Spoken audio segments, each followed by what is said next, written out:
All right, y'all. So I just wanted to quickly remind you all to celebrate yourselves.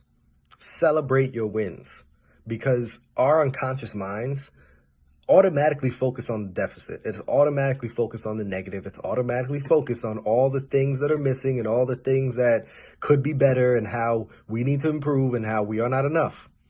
That's what our brains tend to unconsciously focus on. But what we need to do is consciously focus on how far we have come. Your unconscious is going to focus immediately on how far you have to go. So you have to consciously focus on how far you have come. Because our brains are going to compare.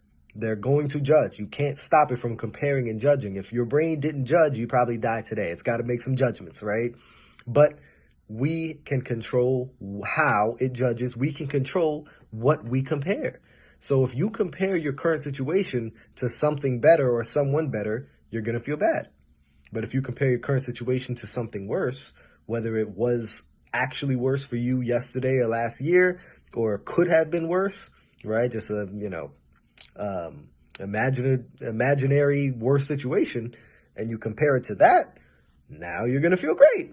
So it's all about focusing on how are you comparing yourself and are you celebrating the wins? Because again, you don't have to consciously tell your mind to focus on the deficit. You don't have to consciously tell your mind to bash you for all the reasons that you're not being great.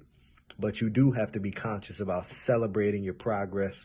One of my coaches, he says, never poo-poo progress. Always celebrate even the littlest wins. And that's going to keep your unconscious mind on your side. Because if we are constantly focused on the deficit, eventually your unconscious mind is going to give up on you. It's going to get to the point where it's like, this isn't fun for me, man. We've made so many strides. I've been on your side working to help you grow, us grow, and we've made so much progress. But no matter how much progress we make, you constantly focus on the deficit and constantly focus on how far we have to go. That doesn't empower me. That is not fun for me. So good luck doing it on your own. And your unconscious mind is going to give up on you, right?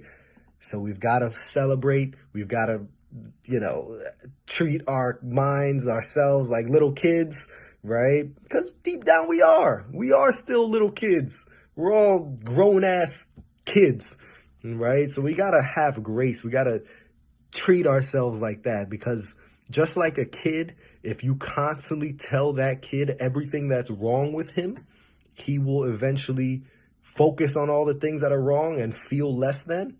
But if you constantly tell a kid how great they are and all the things that are right with them, they're going to develop confidence. So treat yourself like a little kid. Treat yourself how you would treat your kids. Have that same level of grace for yourself.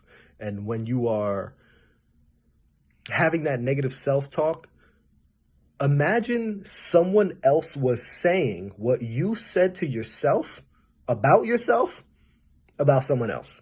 Imagine that someone was saying all that negative shit you're saying about yourself, but they were saying it about someone that you love.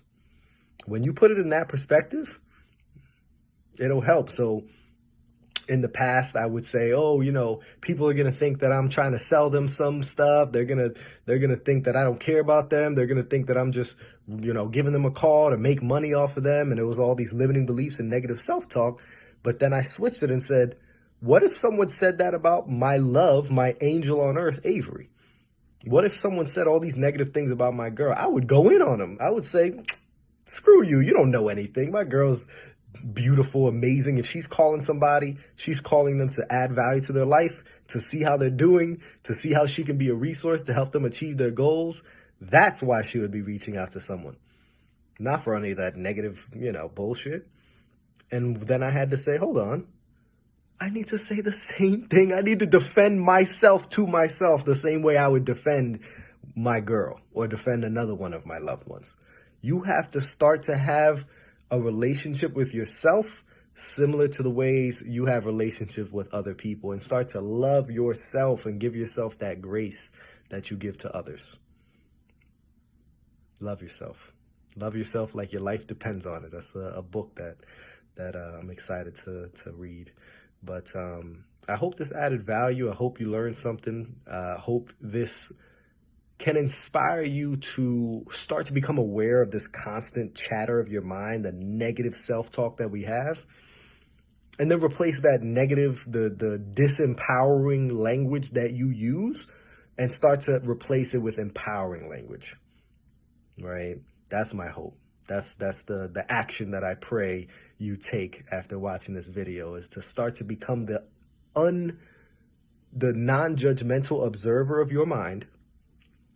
And then once you can become aware of these non-supportive thoughts, that's when you can replace them with supportive thoughts. You can replace that disempowering language with empowering language that will actually support you in what you're trying to achieve.